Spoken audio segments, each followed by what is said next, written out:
On dit qu'un roi et une reine vivaient dans un magnifique palais dans une ville lointaine et qu'ils gouvernaient cette ville avec amour et paix. Mais ils n'étaient pas heureux malgré leur possession d'argent, de bijoux et de palais, car ils n'étaient pas bénis, avec un enfant qui ornerait leur vie. Un jour, la reine donna naissance à une très belle petite fille. Le roi et la reine furent très heureux d'elle et décidèrent d'organiser une grande fête en son honneur, à laquelle seraient invités tous les habitants de la ville, plus 7. Des fées, dont chacune souhaiterait à la princesse un bon vœu qui se réaliserait inévitablement plus tard.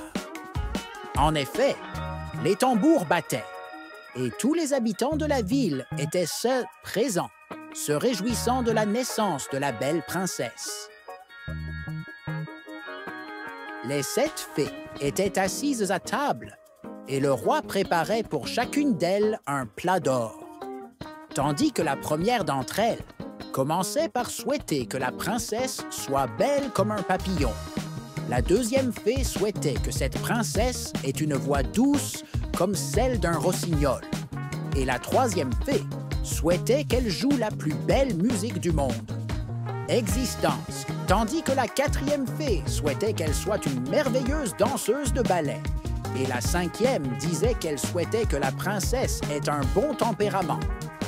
Elle était belle et indifférente à quoi que ce soit. Quant à la sixième fée, elle la souhaitait, être aimée de tous ceux qui la voyaient. Lorsque la septième fée fit son vœu, une vieille fée entra dans le palais, portant un chapeau noir et une écharpe noire, et portant un bâton en bois à la main. Cette fée avait quitté le royaume il y a des centaines d'années. Zraigne, mais elle revint. Elle était en colère lorsqu'elle apprit que le roi ne l'avait pas invitée à la fête. Alors elle voulut se venger de lui et souhaita que la belle princesse meure à l'âge de 15 ans à cause d'une piqûre de fuseau qui le ferait. Frappa son doigt. Tout le monde fut choqué par son mauvais souhait, et la tristesse se répandit dans tout le palais. Le souhait des 7 fées et de la vieille fée se réaliserait inévitablement. La reine pleura sur le sort de sa fille, mais la 7e fée n'avait pas encore fait son vœu, et elle décida que son souhait serait de sauver la princesse en la laissant dormir 100 ans, pas de mourir, et c'est tout ce qu'elle peut faire. Le roi décida de rassembler toutes les machines à filer et de les brûler afin que sa fille unique ne se blesse pas au doigt et que ce que la fée souhaitait se produise.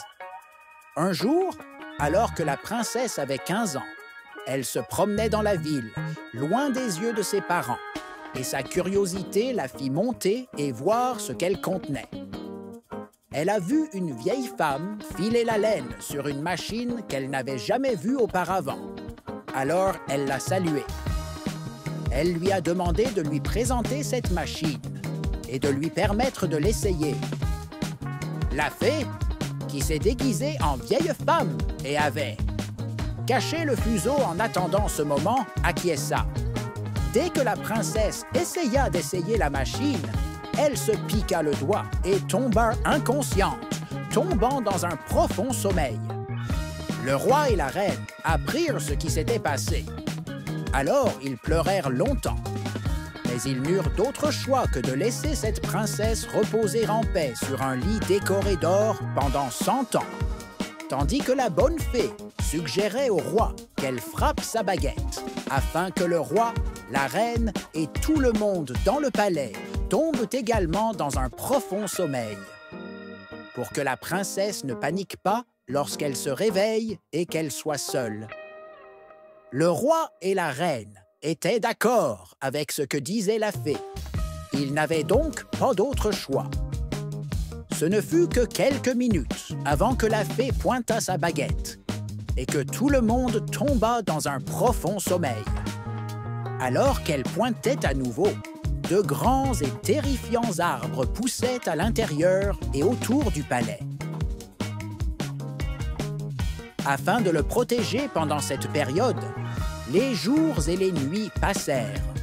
Et il y avait un prince d'un autre royaume qui avait pris l'habitude de rester loin de son royaume pour chasser.